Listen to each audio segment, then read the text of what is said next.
This is the most entertaining deserted island survival I've ever witnessed. A man and a woman land on the island and, on day 1, enjoy grilled lizard. By day 2, they're catching seafood and relishing fish stew. It's like they've turned a survival challenge into a vacation. This episode unfolds on Tobago, a deserted island with dense jungle and a volcanic rocky coastline. Along with venomous centipedes and scorpions, there are blood-sucking zombie mosquitoes serenading you nightly. The female lead, Sarah, is a divorce expert, having been divorced 4 times by 31. She was thrilled from the moment she arrived.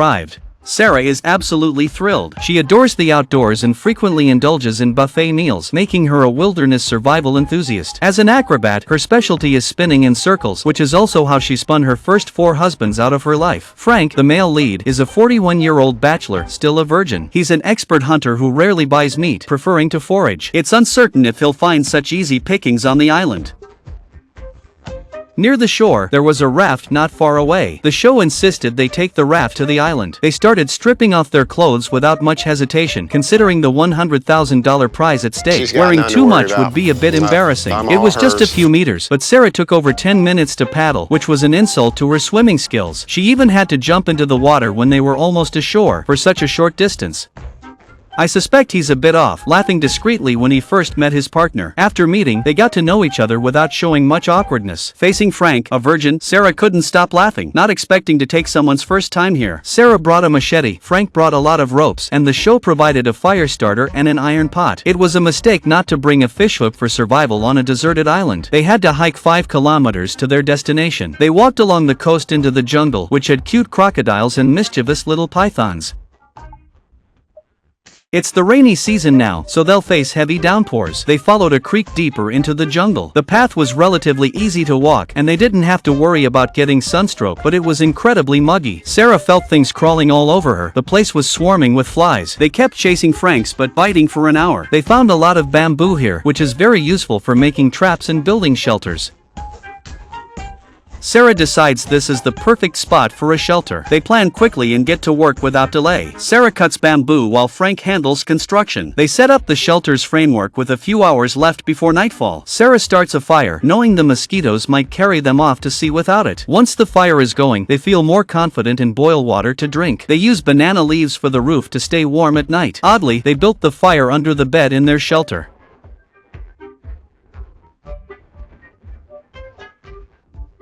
It turned out they built a dual-purpose shelter with a fire pit in the middle and beds on either side. Sarah was very pleased with the shelter. She lay on the bamboo bed, dreaming about how to spend the $100,000 prize after the competition. She planned to marry another husband. With some time to spare, they decided to explore the nearby area. Sarah spotted a huge lizard.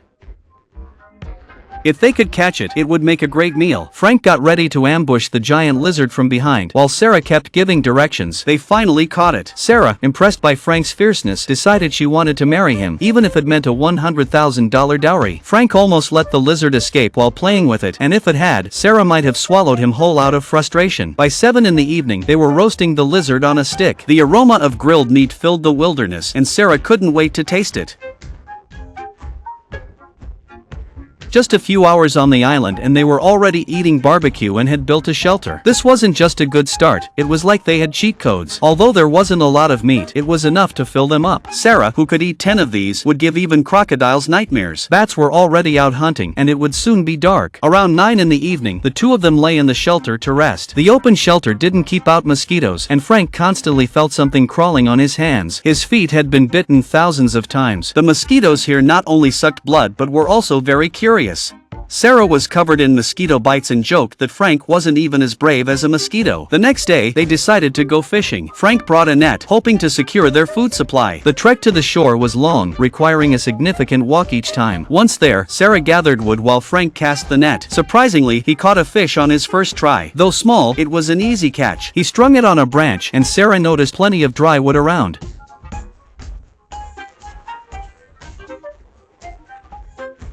He gathered somewhat to bring back to the shelter, making the most of their time by both fishing and collecting firewood. Frank's second cast caught 2 small fish, and Sarah was so excited she could almost fly. On a deserted island, catching fish meant basic survival was no longer an issue. They had a good haul today, catching some fish and returning to the shelter to make fish soup. It wasn't a gourmet meal, but at least they could eat meat every day, unlike other contestants who just lay around hungry, hoping to win the prize. They added some wild vegetable leaves to the soup, balancing their diet and preventing constipation. They even managed to get some coconuts, making it almost like a wilderness diet plan. Sarah was very pleased with Frank's performance and decided to reward him tonight. Nights were terrifying because of the swarms of mosquitoes. They couldn't sleep in the shelter, so they spread somewhat ash around, hoping it would repel the insects. By 3 a.m., they were still pacing around the shelter, unable to sleep due to the relentless mosquito bites. The small fire in the shelter wasn't enough to keep the mosquitoes away. In fact, it attracted them. They spent the morning cleaning their bedding, having spread charcoal ash on it the night before.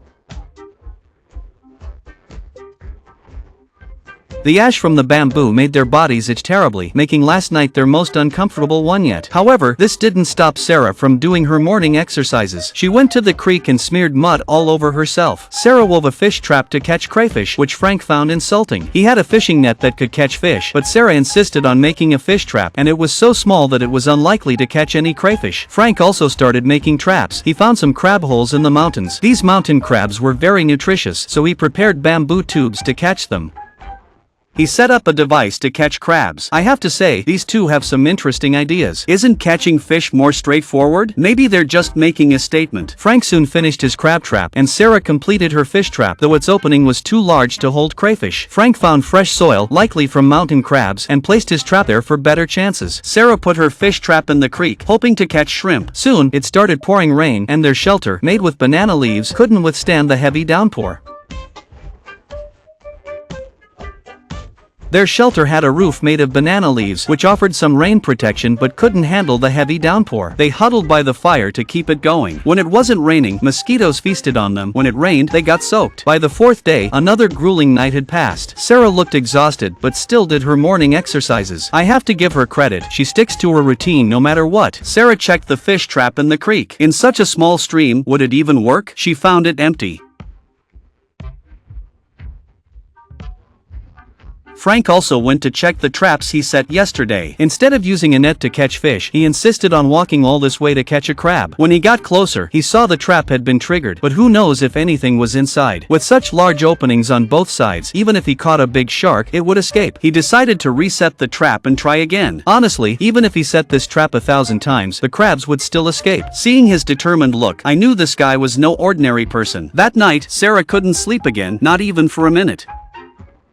Nothing worked. Exhausted, he lay down on the ground to rest for a while. On the 6th day, Sarah had slept for about an hour the previous night. Sleeping here left her with a sore back, and she couldn't sleep at night. I doubt she can make it to the 14th day. Gradually, she felt like she was breaking down. By the 8th day, Sarah still did her morning exercises every day. With so many mosquitoes at night, she couldn't sleep, so she rested for a few hours during the day. She took some leaves to the stream, planning to rest in the water. Isn't she afraid of eels burrowing into holes? Frank was very worried about Sarah's health. He wants Sarah to be more comfortable, so he picked some leaves and gathered some stones, placing them on her back. What is he doing? Is her back hurting? Maybe she's been tossing and turning too much at night. Frank's thoughtfulness really touched Sarah. Such a considerate guy must be a treasure. She should definitely marry him. If it were me, I would have gone to the beach to catch fish long ago. It's now the 10th day, and time is flying by. Frank checks the traps every day, but they always get triggered without catching anything. He can't figure out why. Every time he checked and reset the traps, didn't he think to see if the bamboo tubes were the problem? There were plenty of small birds around, so he decided to make a trap to hunt them. Frank chose a large stone and cut a branch, using the branch as a support to prop up the stone. As soon as a bird touched the trigger, the stone would fall and crush it. Frank was handy but not very bright. On the 11th day, Sarah's condition had improved a lot. She went to the stream to fetch water and check the traps, but unfortunately, they hadn't caught anything yet. They were in dire need of protein and a decent meal, but despite the island's abundance, they were living like paupers. The grilled lizard and fish soup from the start were their best meals. Now, they lay in the shelter, starving. By day 12, they decided to move to the beach to shorten the walk on evacuation day. They set up 3 traps, but none worked. If they had caught anything, they wouldn't have to leave so soon. They walked along the stream, starting their journey to the evacuation point 2 days early. It was the first time I saw them do this. When they reached the beach, they began Fishing. The waves were huge, making it difficult to catch fish. They cast their lines thousands of times without catching a single fish, much harder than the first day. They kept trying, considering the big waves and fewer fish. They ventured deeper, but still caught nothing. Their efforts were in vain, not a single fish was caught. On the 13th day, Frank checked the traps again, hoping to find some food. One of the stone traps had been triggered. When he opened it, he found many ants had already gotten to a mouse. Frank watched the mouse.